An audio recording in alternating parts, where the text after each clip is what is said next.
एका रात्री महाराष्ट्राच्या गावामध्ये हजारो लोक तमाशा पाहण्यासाठी जमले होते.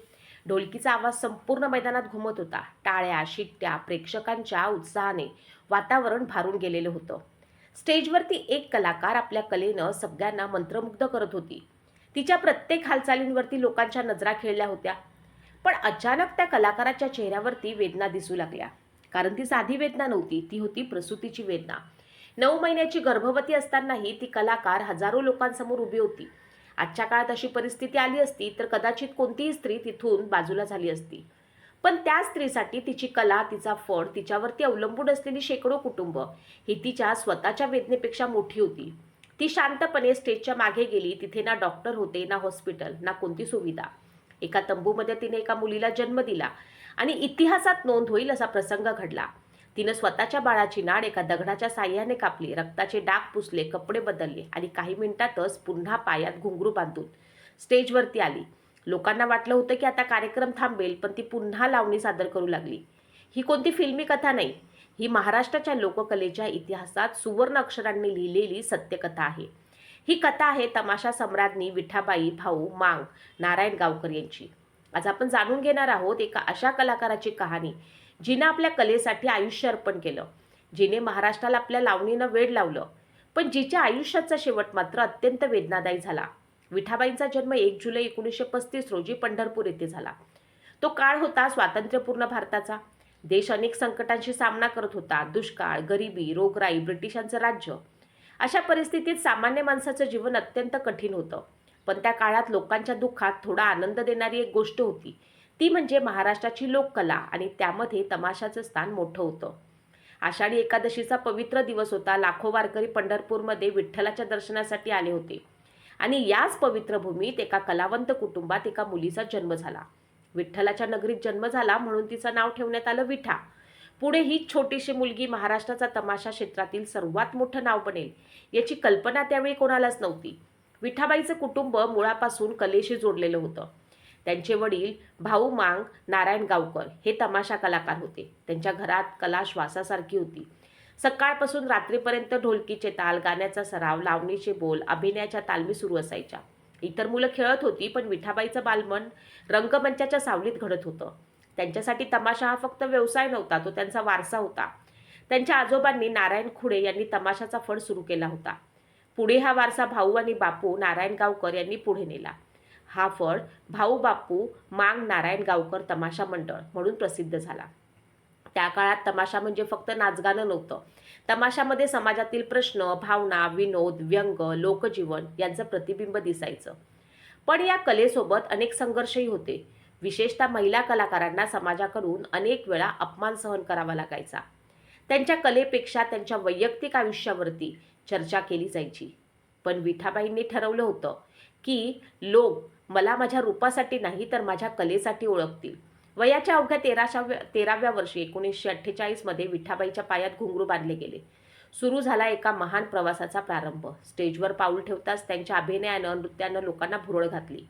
त्यांचा आवाज, चेहऱ्यावरील भाव, संवाद फेक, प्रेक्षकांशी जोडून घेण्याची कला वेगळीच होती. त्या फक्त लावणी सादर करत नव्हत्या, त्या भूमिकेमध्ये जगत होत्या. त्यांची प्रत्येक नजर, प्रत्येक हालचाल, प्रत्येक शब्द प्रेक्षकांच्या मनाला स्पर्श करत होता. पण या यशामागे खूप मोठा संघर्ष होता. गावोगावी फिरणं, कधी उन्हात, कधी पावसात प्रवास करणं, रात्रभर कार्यक्रम करणं, पुन्हा दुसऱ्या दिवशी नवीन गाव गाठणं, हेच त्यांचं आयुष्य होतं. त्या काळात कलाकारांकडे आजसारख्या सुविधा नव्हत्या. ना मोठे स्टेज होते, ना प्रकाश योजना, ना आरामदायी प्रवास. तरीही विठाबाई प्रत्येक कार्यक्रम पूर्ण ताकदीने सादर करत होत्या. कारण त्यांच्यासाठी प्रेक्षक म्हणजे देव होते आणि कला म्हणजे पूजा होती. विठाबाईची कथा समजून घेण्यासाठी आपल्याला थोडं मागे जावं लागेल. कारण विठाबाई फक्त एक कलाकार म्हणून जन्माला आल्या नव्हत्या, तर त्यांच्या मागे एक मोठा संघर्ष, एक परंपरा, एका कुटुंबाची अनेक पिढ्यांची मेहनत होती. त्यांची कहाणी सुरू होते महाराष्ट्रातील एका छोट्याशा गावातून. तो काळ होता स्वातंत्र्यपूर्वीचा. देशामध्ये गरिबी होती, दुष्काळ होता, लोकांचं जीवन अत्यंत कठीण होतं. सामान्य माणसासाठी 2 वेळचं अन्न मिळणंही मोठं आव्हान होतं. अशा काळात लोकांच्या आयुष्यात थोडा आनंद आणण्याचं काम लोककला सादर करत होती आणि त्या लोककलेमध्ये तमाशाला एक वेगळं स्थान होतं. सातारा जिल्ह्यातील शिरूर कवठे या गावात नारायण खुडे नावाचे व्यक्ती राहत होते. ते मांग समाजातील होते. त्यांच्या कुटुंबाचा उदरनिर्वाह पारंपरिक कामातून चालायचा. नारायण खुडे आणि त्यांची पत्नी गिरिजाबाई यांचा संसार सुरू झाला. त्यांना 2 मुलं झाली. मोठा मुलगा धर्मा आणि धाकटा मुलगा भाऊ. पण आयुष्य नेहमी सारखं राहत नाही. काही काळानंतर नारायण खुडे यांचं निधन झालं. घरातील आधार गेला. लहान मुलांवरती जबाबदारी आली. मोठा मुलगा धर्मा मोठा झाला. त्याचं लग्न झालं आणि त्यांना मुले झाली. पण नियतीने पुन्हा परीक्षा घेतली. धर्मा यांचंही निधन झालं. घरामध्ये वृद्ध आई, विधवा सून, लहान मुलं, धाकटा भाऊ अशी परिस्थिती निर्माण झाली. कमावणारा एकच व्यक्ती आणि खाणारी अनेक तोंड होती. गरिबीने घराला घेरलं होतं. अशाच परिस्थितीत गिरिजाबाईंना नातेवाईकांनी जुन्नर तालुक्यातील आर्वी गावात जाण्याचा सल्ला दिला, कारण तिथे कदाचित जगण्याचा आधार मिळू शकत होता. शिरूर कवठेपासून पुणे आणि तिथून जुन्नर असा कठीण प्रवास करून हा परिवार आर्वी गावात पोचला. तिथे गिरिजाबाई जोगवा मागून लोकांची मदत घेऊन संसार चालवत होत्या. गावातील लोकांनीही त्यांना आधार दिला, त्यांच्या दुःखात साथ दिली. हळूहळू भाऊ मोठे झाले. त्यांचं लग्न ताराबाई नावाच्या मुलीशी झालं. संसार सुरू झाला, पण काही वर्ष झाली तरी मुलबाळ होत नव्हतं. त्यामुळे घरच्यांच्या इच्छेनं भाऊंचं दुसरं लग्न झालं. अशा प्रकारे त्यांच्या आयुष्यात अनेक जबाबदाऱ्या होत्या. पण त्यांच्या मनात एक वेगळीच इच्छा होती. भाऊंना कला आवडायची. त्यांना गाणं, भजन, भारूड, लावणी, पोवाडे यांची आवड होती. त्यांचा आवाजही चांगला होता. त्यांच्या घरातही कलेचं वातावरण होतं. पुढे त्यांच्या आयुष्यात एक मोठा बदल झाला. पुणे जिल्ह्यातील नारायणगाव हे गाव तमाशासाठी प्रसिद्ध होतं. त्या भागात सांस्कृतिक कार्यक्रम, भजन, कीर्तन, लोककलेचं मोठं महत्त्व होतं. भाऊ आणि त्यांचा पुतण्या बापू गावातील कार्यक्रमांमध्ये सहभागी होऊ लागले. त्यांच्या आवाजाने, कलेने लोक प्रभावित झाले. गावातील लोक त्यांना प्रेम देऊ लागले. हळूहळू भाऊ आणि बापू यांचं नारायणगावशी नातं जोडलं गेलं. गावकऱ्यांनी त्यांना नारायणगावात येऊन राहण्याचा आग्रह केला आणि अशा प्रकारे हा परिवार नारायणगावचा झाला. पुढे हाच नारायणगाव त्यांच्या कलेची ओळख बनणार होता. भाऊ आणि बापू यांना तमाशाची आवड होती. त्या काळात मुंबईमध्ये पठ्ठे बापूराव आणि पवळा यांचा तमाशा खूप प्रसिद्ध होता. भाऊंनी त्यांचा तमाशा पाहिला आणि ते त्यांच्या कलेने प्रभावित झाले. त्यांना वाटलं आपणही असा तमाशा सुरू करावा. पण समस्या होती पैसा आणि साधनांची. तमाशा सुरू करण्यासाठी वाद्य, कलाकार, साहित्य, व्यवस्था लागणार होती. घरची परिस्थिती मात्र गरीब होती. तरीही भाऊंनी मनाशी ठरवलं. त्यांनी नोकरी सोडली आणि आपल्या आईला सांगितलं, मला तमाशा सुरू करायचा आहे. सुरुवातीला गिरिजाबाईंना काळजी वाटली, कारण त्यांना माहीत होतं की घरची परिस्थिती आधीच कठीण आहे. पण आईचं मन शेवटी आईचं असतं. मुलांच्या स्वप्नांवरती विश्वास ठेवून त्या उभ्या राहिल्या. त्यांनी स्वतःचे दागिने, आयुष्यभर जमवलेलं थोडंसं सोनं मुलाच्या हाती दिलं. तू कर, मी तुझ्या पाठीशी आहे, हा विश्वास त्यांनी दिला. त्या एका आईच्या त्यागामुळे पुढे महाराष्ट्राच्या तमाशा इतिहासात एक मोठं नाव निर्माण झालं. भाऊंनी पैसे जमवले, साहित्य घेतलं, कलाकार जमवले आणि एक छोटासा फड तयार केला. ढोलकी, तुणतुणे, वाद्य, कपडे, तंबू अशी तयारी सुरू झाली. काही कलाकार घरातील होते, काही बाहेरचे घेतले. अनेक दिवस तालमी झाल्या. तमाशाची सुरुवात कशी करायची, गण, गवळण, लावणी, विनोद, वगनाट्य यांची रचना करण्यात आली आणि अखेर तो दिवस आला.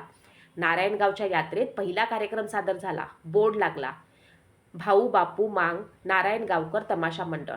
गावातील लोक मोठ्या उत्साहानं जमले. पहिला प्रयोग यशस्वी झाला. लोकांना तमाशा आवडला आणि हळूहळू हा फड महाराष्ट्रभर प्रसिद्ध होऊ लागला. पण या फडाच्या यशामागे एका आईचा त्याग, एका कुटुंबाचा संघर्ष आणि अनेक कलाकारांची मेहनत होती. याच फडातून पुढे जन्माला आली महाराष्ट्राची तमाशा सम्राज्ञी विठाबाई नारायणगावकर. त्या काळात तमाशा म्हणजे फक्त मनोरंजन नव्हतं. तो गरीब, शेतकरी, कामगार, सामान्य लोकांच्या आयुष्यातील आनंदाचा क्षण होता. गावोगावी तमाशाचे फड जात असत. बैलगाड्यांमधून सामान जायचं. दिवसभर प्रवास, रात्री कार्यक्रम. ना मोठे स्टेज, ना आधुनिक सुविधा. पण कलाकारांच्या कलेत इतकी ताकद होती की हजारो लोक तासनतास बसून कार्यक्रम पाहायचे. पण त्या काळात तमाशा करणाऱ्या कलाकारांना समाजाकडून नेहमी सन्मान मिळत नव्हता. विशेषतः महिला कलाकारांकडे चुकीच्या नजरेनं पाहिलं जायचं. त्यांच्या कलेपेक्षा त्यांच्या आयुष्यावरती चर्चा केली जायची. अशा वातावरणात एका मुलीनं मोठं नाव निर्माण करणं सोपं नव्हतं. पण विठाबाईच्या मनात वेगळाच आत्मविश्वास होता. वयाच्या अवघ्या 13व्या वर्षी विठाबाईच्या पायात अधिकृतपणे घुंगरू बांधले गेले. तो क्षण त्यांच्या आयुष्यातील मोठा टप्पा होता. लहान वय, पण आत्मविश्वास मोठा. त्या पहिल्यांदा रंगमंचावरती आल्या आणि प्रेक्षकांनी त्यांना पाहिलं. त्यांच्या चेहऱ्यावरचे भाव, नृत्याची सहजता, आवाजातील ताकद, अभिनयाची शैली पाहून लोक थक्क झाले. त्या फक्त नाचत नव्हत्या, त्या कथा जगत होत्या. त्यांच्या प्रत्येक हालचालीत भावना असायच्या. एखादं दुःखाचं गाणं असो, विनोदी प्रसंग असो, त्या प्रेक्षकांना त्या भावनेमध्ये घेऊन जायच्या. हळूहळू त्यांचं नाव गावागावात पोचू लागलं. त्या काळात अनेक कलाकार सुंदर दिसण्यासाठी प्रसिद्ध होते. पण विठाबाईंची खरी ताकद त्यांची कला होती. त्यांच्याकडे अभिनय होता, आवाज होता, सर्वात महत्त्वाचं म्हणजे प्रेक्षकांशी जोडण्याची क्षमता होती. त्या स्टेजवर आल्या की हजारो लोक शांत व्हायचे. कार्यक्रम संपेपर्यंत लोक जागेवरनं हलत नसत. विठाबाईच्या नावानं लोक तमाशाला येऊ लागले. जत्रा असो, यात्रा असो, मोठा उत्सव असो. भाऊ बापू नारायणगावकरांचा फड म्हणजे गर्दीची हमी बनली. लोक मैलोनमैल चालत त्यांचा कार्यक्रम पाहायला येत असत. पण प्रसिद्धी मिळत असली तरी संघर्ष संपला नव्हता. कलाकारांचं जीवन कठीण होतं. सतत प्रवास, आर्थिक अडचणी, समाजाची टीका, स्वतःला रोज सिद्ध करण्याची धडपड होती. पण विठाबाईंनी कधी हार मानली नाही. त्यांच्यासाठी तमाशा हा फक्त व्यवसाय नव्हताच, तो त्यांचा श्वास होता, त्यांचा संसार होता आणि त्यांच्या कुटुंबाचा आधार होता. आणि याच कलेसाठी पुढे त्यांनी असा एक प्रसंग सहन केला ज्यानं संपूर्ण महाराष्ट्राला हादरवून टाकलं. असा प्रसंग जो ऐकताना आजही अंगावरती काटा येतो. 9 महिन्याची गर्भवती असताना हजारो लोकांसमोर कार्यक्रम, रंगमंचा मागे झालेला त्यांच्या आयुष्यातील सर्वात मोठा संघर्ष. विठाबाईंचं नाव आता महाराष्ट्राच्या कानाकोपऱ्यात पोचलं होतं. त्यांच्या कार्यक्रमासाठी लोक आतुरतेने वाट पाहायचे. गावातील जत्रा असो, मोठा उत्सव असो, एखाद्या विशेष कार्यक्रम असो, विठाबाईचा फड म्हणजे हजारो लोकांची गर्दी. त्यांचा आवाज, त्यांची लावणी, त्यांचा अभिनय आणि प्रेक्षकांना बांधून ठेवण्याची त्यांची कला करून बसल्या होत्या, मनात घर करून बसल्या होत्या. पण प्रत्येक मोठ्या कलाकाराच्या आयुष्यात असे काही क्षण येतात जे त्याला इतिहासात अजरामर करून जातात. विठाबाईच्या आयुष्यातही असा एक प्रसंग आला जो आजही महाराष्ट्राच्या लोककलेच्या इतिहासामध्ये सुवर्ण अक्षरांनी लिहिला जातो. तो काळ होता विठाबाईच्या कारकिर्दीचा सुवर्णकाळ. त्या गरोदर होत्या, 9वा महिना सुरू झाला होता. आजच्या काळामध्ये अशा अवस्थेत महिलांना विश्रांतीचा सल्ला दिला जातो. पण त्या काळात परिस्थिती वेगळी होती. विठाबाई फक्त स्वतःसाठी काम करत नव्हत्या. त्यांच्या फडावरती शेकडो कलाकार आणि त्यांची कुटुंब अवलंबून होती. एक कार्यक्रम बंद झाला तर अनेकांच्या घरातील चूल बंद होऊ शकत होती. त्या दिवशीही नेहमीप्रमाणे मोठा कार्यक्रम होता. मैदानावरती हजारो प्रेक्षक जमले होते. ढोलकीचा आवाज घुमत होता. टाळ्या, शिट्ट्यांनी वातावरण भरून गेलं होतं. विठाबाई स्टेजवर आल्या. लावणी सुरू झाली. प्रेक्षक त्यांच्या अदाकारीने हरवून गेले. पण अचानक त्यांच्या शरीरात वेदना सुरू झाल्या. प्रसूतीच्या कळा सुरू झाल्या. एका सामान्य स्त्रीसाठी हा क्षण किती वेदनादायक असतो हे शब्दात सांगता येणार नाही. पण विठाबाई कलाकार होत्या. त्यांनी चेहऱ्यावरचे हास्य कमी होऊ दिले नाही. प्रेक्षकांना काहीच कळू दिलं नाही. त्यांनी सहकारांना इशारा केला आणि कार्यक्रम सुरू ठेवला. हळूच त्या स्टेजच्या मागे गेल्या. तिथे ना डॉक्टर होते, ना हॉस्पिटल, ना कोणतीही सुविधा, फक्त काही सहकारी, स्वतःची जिद्द. त्या वेदनादायक क्षणी विठाबाईंनी एका तंबूमध्ये आपल्या बाळाला जन्म दिला. पण नियतीची परीक्षा अजून संपलेली नव्हती. बाळाची नाळ कापण्यासाठी तिथं कोणतं साधन नव्हतं. त्या परिस्थितीत त्यांनी स्वतःच धैर्य दाखवलं. तिथे पडलेला दगड घेऊन त्यांनी आपली बाळाची नाळ कापली. एक आई म्हणून त्या क्षणी त्यांच्या मनात किती वेदना असतील, किती भीती असेल, किती भावना असतील याची कल्पनाही करवत नाही. पण कलाकार म्हणून त्यांच्या समोर एक जबाबदारी होती. त्यांनी स्वतःला सावरलं, रक्ताचे डाग पुसले, कपडे नीट केले आणि काही वेळात पुन्हा स्टेजवरती आल्या. जेव्हा त्या पुन्हा प्रेक्षकांसमोर उभ्या राहिल्या तेव्हा कुणालाही विश्वास बसत नव्हता. काही वेळापूर्वी प्रसूती वेदना सहन केलेली ही स्त्री पुन्हा हजारो लोकांसमोर कला सादर करत होती. जेव्हा लोकांना हा प्रसंग समजला तेव्हा संपूर्ण मैदान शांत झालं. लोकांच्या डोळ्यात अश्रू आले. ज्यांना काही वेळापूर्वी फक्त तमाशा पाहायचा होता त्यांना त्या क्षणी त्या एका महान स्त्रीचं धैर्य दिसलं. लोकांनी हात जोडून विठाबाईंना विश्रांती घेण्याची विनंती केली. पण त्या दिवसापासून विठाबाई फक्त कलाकार राहिल्या नाहीत, त्या लोकांसाठी प्रेरणा बनल्या. त्यांच्या कलेत वेगळाच आत्मा होता. त्या फक्त लावणी सादर करत नव्हत्या, त्या त्या पात्रांमध्ये जगत होत्या. त्यांच्या डोळ्यांमधून भावना बोलायच्या. त्यांच्या आवाजात वेदना, आनंद आणि संघर्ष जाणवायचा. हळूहळू त्यांना तमाशा सम्राज्ञी ही ओळख मिळाली. त्यांनी तमाशाला एक वेगळी प्रतिष्ठा मिळवून दिली. त्यांच्या फडातील वगनाट्य, सामाजिक विषय, अभिनयामुळे लोक त्यांच्याकडे फक्त नृत्य करणारी कलाकार म्हणून नाही तर एक महान अभिनेत्री म्हणून पाहू लागले. पण विठाबाईची कला फक्त महाराष्ट्रापुरती मर्यादित राहिली नाही. त्यांच्या मनात देशाबद्दलही मोठं प्रेम होतं. 1962च्या भारत-चीन युद्धाच्या काळात देश संकटात होता. सीमेवरती जवान कठीण परिस्थितीत लढत होते. त्यावेळी विठाबाईंनी एक मोठा निर्णय घेतला. त्या आपल्या संपूर्ण फडासह सीमेवर गेल्या. तेथील प्रतिकूल वातावरणात, थंडीत त्यांनी जवानांसाठी कार्यक्रम केले. त्यांच्यात उत्साह भरला. देशसेवेसाठी त्यांनी सरकारकडून पैसे घेतले नाहीत. ज्या कलाकाराला स्वतःच्या आयुष्यात इतका संघर्ष सहन करावा लागला, तीच कलाकार देशाच्या रक्षणासाठी उभ्या असलेल्या जवानांसाठी आनंद देण्यासाठी पोचली होती. विठाबाईंचं आयुष्य असंच होतं. एका बाजूला कला, दुसऱ्या बाजूला संघर्ष, एका बाजूला लोकांचं प्रेम, दुसऱ्या बाजूला आयुष्याच्या कठीण परीक्षा. पण अजून त्यांच्या आयुष्यात एक मोठा संघर्ष बाकी होता. त्यांनी हजारो लोकांना आनंद दिला. त्यांच्याच आयुष्यात शेवटच्या काळात किती वेदना आल्या हे ऐकून डोळ्यात पाणी येईल. विठाबाईंच्या कलेचा आवाज आता फक्त महाराष्ट्रात उरला नव्हता. त्यांचं नाव दूरदूरपर्यंत पोचलं होतं. ज्या गावांमध्ये त्यांचा फड जायचा तिथे लोकांची गर्दी व्हायची. त्यांच्या कार्यक्रमासाठी लोक तासनतास वाट पाहायचे. त्या काळात आजसारखी टीव्ही, मोबाईल किंवा सोशल मीडियाची साधनं नव्हती. कलाकारांची खरी ओळख त्यांच्या कलेतून, लोकांच्या प्रेमातून निर्माण व्हायची. आणि विठाबाईंनी ते प्रेम आपल्या कलेच्या जोरावरती मिळवलं होतं. त्यांच्या फडामध्ये फक्त लावणी नव्हती, तर कथा होत्या, भावना होत्या, समाजाचं प्रतिबिंब होतं. त्यांनी तमाशाला फक्त मनोरंजनाचं साधन राहू दिलं नाही, तर त्याला एक कलात्मक उंची दिली. त्यांच्या अभिनयातून स्त्रीचं दुःख, प्रेम, संघर्ष आणि आयुष्याच्या भावना जिवंत व्हायच्या. त्या काळात विठाबाईच्या फडाची लोकप्रियता इतकी वाढली होती की त्यांच्या नावावरती कार्यक्रमाची तिकीटं विकली जायची. अनेक गावांमध्ये लोक म्हणायचे, विठाबाईचा तमाशा आहे म्हणजे कार्यक्रम पाहायलाच हवा. त्यांच्या कलेची दखल सरकारलाही घ्यावी लागली. त्यांना अनेक सन्मान मिळाले. राष्ट्रपतींच्या हस्ते त्यांचा गौरव करण्यात आला. त्यांना पदक देऊन सन्मानित करण्यात आलं. महाराष्ट्राने त्यांना तमाशा सम्राज्ञी ही पदवी दिली. पण विठाबाईच्या मनात फक्त स्वतःचं यश नव्हतं. त्यांना आपल्या फडातील प्रत्येक कलाकाराची काळजी होती. अनेक कलाकारांच्या घरातील चूल त्यांच्या फडांमुळे पेटत होती. म्हणून त्यांना चित्रपटाच्या ऑफर्स आल्या तरी त्यांनी अनेक वेळा त्या स्वीकारल्या नाहीत. कारण त्यांना भीती होती की जर त्या चित्रपटात गेल्या तर त्यांचा फड बंद पडेल आणि शेकडो कलाकारांच्या कुटुंबावरती संकट येईल. स्वतःच्या प्रसिद्धीपेक्षा त्यांनी आपल्या सहकाऱ्यांच्या पोटाचा विचार केला. हीच त्यांची महानता होती. पण ज्यांनी आयुष्यभर इतरांचा विचार केला त्यांच्या स्वतःच्या आयुष्यात मात्र अनेक वेदना होत्या. वैयक्तिक आयुष्य विठाबाईंसाठी सोपं नव्हतं. त्यांच्या संसारातही अनेक अडचणी आल्या. त्यांच्या कष्टानं कमवलेल्या पैशावरही अनेकदा संकट आली. आयुष्यभर त्या संघर्ष करत राहिल्या. स्टेजवरती त्या हजारो लोकांसमोर हसत असत, पण पडद्यामागे अनेक दुःख लपलेली होती. वय वाढत गेलं तसं शरीर साथ देऊ लागलं नाही. पूर्वीसारखे कार्यक्रम करता येत नव्हते. त्याच काळात मनोरंजनाची साधनं बदलत होती. टीव्ही, चित्रपट, नवीन माध्यमांमुळे पारंपरिक तमाशावरती परिणाम होऊ लागला. ज्या कलेनं त्यांना प्रसिद्धी दिली त्याच कलेतून आर्थिक अडचणी निर्माण होऊ लागल्या. पूर्वी हजारो लोक ज्यांच्यासाठी जमायचे त्या विठाबाईंना पुढच्या काळात आर्थिक संघर्ष करावा लागला. हीच आयुष्याची सर्वात मोठी विडंबना होती. एकीकडे राष्ट्रपतींच्या हस्ते सन्मान मिळालेली महान कलाकार आणि दुसरीकडे शेवटच्या काळात औषधांसाठीही पैसे नसलेली एक संघर्ष करणारी स्त्री.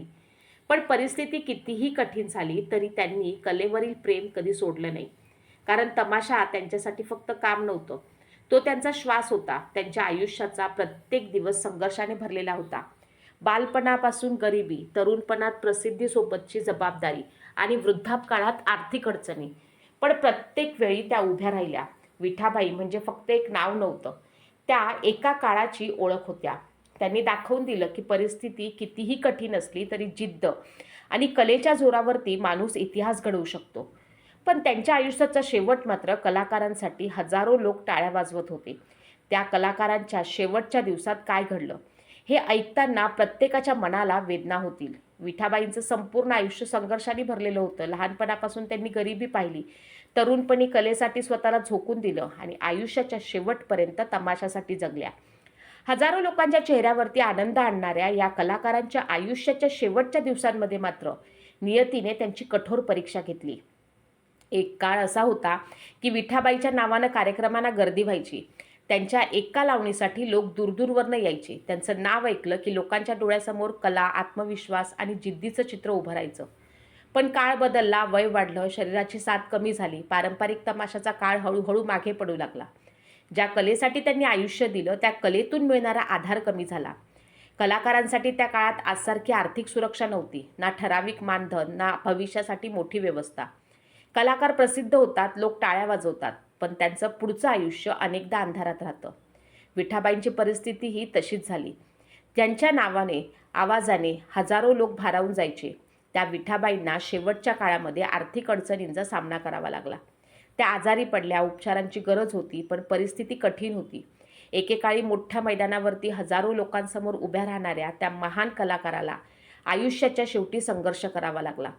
15 जानेवारी 2002चा तो दिवस महाराष्ट्राच्या लोककलेसाठी काळा दिवस ठरला. पहाटेच्या सुमारास बातमी आली. तमाशा सम्राज्ञी विठाबाई भाऊ मांग नारायणगावकर यांनी जगाचा निरोप घेतला. एका युगाचा अंत झाला होता. ज्यांनी महाराष्ट्राच्या लोककलेला वेगळी ओळख दिली, ज्यांच्या कलेने लाखो लोकांना आनंद दिला, त्या महान कलाकाराचा प्रवास संपला होता. पण या घटनेतील सर्वात वेदनादायक भाग म्हणजे त्यांच्या मृत्यूनंतरची परिस्थिती. त्यांच्या हॉस्पिटलच्या बिलासाठीही कुटुंबाकडे पुरेसे पैसे नव्हते. अशी परिस्थिती निर्माण झाली. लोकांनी मदत केली, वर्गणी जमा केली. त्यानंतर त्यांचे अंत्यविधी पार पडले. ही घटना अनेकांना अंतर्मुख करून गेली. कारण प्रश्न फक्त विठाबाईचा नव्हता, तर अशा अनेक कलाकारांचा होता की समाजाला ज्यांनी आनंद दिला होता, पण स्वतःच्या आयुष्यात संघर्ष केला. पण विठाबाईंचा शेवट त्यांच्या कथेचा शेवट नव्हता. त्यांनी जे दिलं आजही जिवंत आहे. त्यांनी तमाशाला एक वेगळा सन्मान मिळवून दिला. लोककलेतील कलाकारांकडे पाहण्याचा दृष्टिकोन बदलला. त्यांनी सिद्ध केलं की तमाशा ही केवळ करमणूक नाही, तर त्याच्यामध्येही कला, अभिनय, साहित्य, भावना आहेत. त्यांच्या स्मरणार्थ महाराष्ट्र शासनाने विठाबाई नारायणगावकर जीवनगौरव पुरस्कार सुरू केला. लोककलेमध्ये आयुष्यभर योगदान देणाऱ्या ज्येष्ठ कलाकारांना हा पुरस्कार दिला जातो. पुढच्या पिढीकडनं पुढे नेला जातो. त्यांच्या कुटुंबातील कलाकारांनी तमाशाची परंपरा जपली आहे. विठाबाईंची कथा म्हणजे एका स्त्रीची कथा आहे, जी परिस्थितीसमोर झुकली नाही. ज्या स्त्रीनं प्रसूतीच्या वेदना सहन करूनही रंगमंचावरती परत येण्याची ताकद दाखवली. ज्या स्त्रीनं स्वतःच्या सुखापेक्षा आपल्या फडातील कलाकारांचा विचार केला. ज्या स्त्रीनं लोककलेसाठी आपलं संपूर्ण आयुष्य अर्पण केलं, त्याचं आयुष्य आपल्याला एक गोष्ट शिकवतं. प्रसिद्धी क्षणिक असते, पण कलेसाठी केलेला संघर्ष, दिलेलं योगदान कायम राहतं. आजही जेव्हा महाराष्ट्राच्या ढोलकीचा आवाज घुमतो, लावणीचा ताल ऐकू येतो आणि तमाशाचा पडदा उघडतो, तेव्हा त्या प्रत्येक सुरात, त्या प्रत्येक तालात, त्या प्रत्येक घुंगरांच्या आवाज कुठेतरी विठाबाईंची आठवण जिवंत असते. कारण विठाबाई फक्त एक कलाकार नव्हत्या, त्या महाराष्ट्राच्या लोककलेचा अभिमान होत्या. त्या होत्या तमाशा सम्राज्ञी विठाबाई भाऊ मांग नारायणगावकर. त्यांच्यासाठी एक छोटीशी कविता. कलेच्या घुंगरांचा आवाज. घुंगरांच्या नादात सांगते मी कहाणी, दुःखाच्या वाटेवरती चालली एक राणी. डोळ्यात आसव तरी ओठावर हसू, जगाला दिलं तिनं कलेचं एक उसू. जगाला दिलं तिनं कलेचं एक उसू. अहो ऐक रे समाजा एक गोष्ट सांगते, बाईच्या कष्टाची किंमत कोण जाणते. पायात घुंगरू असले तरी मन सोन्याचं, तिच्या प्रत्येक पावलात जगणं होतं लोकांचं. गरीब घरात जन्म झाला तरी स्वप्न मोठं होतं. अंधारलेल्या वाटेवर तिनं दिवा पेटवला होता. जातपात विसरून कला तिनं जपली. माणुसकीची शिकवण जगाला दिली. माणुसकीची शिकवण जगाला दिली. ढोलकीच्या तालावरती वेदना बोलल्या. लाखो डोळ्यांच्या अश्रूंना वाटा मिळाल्या.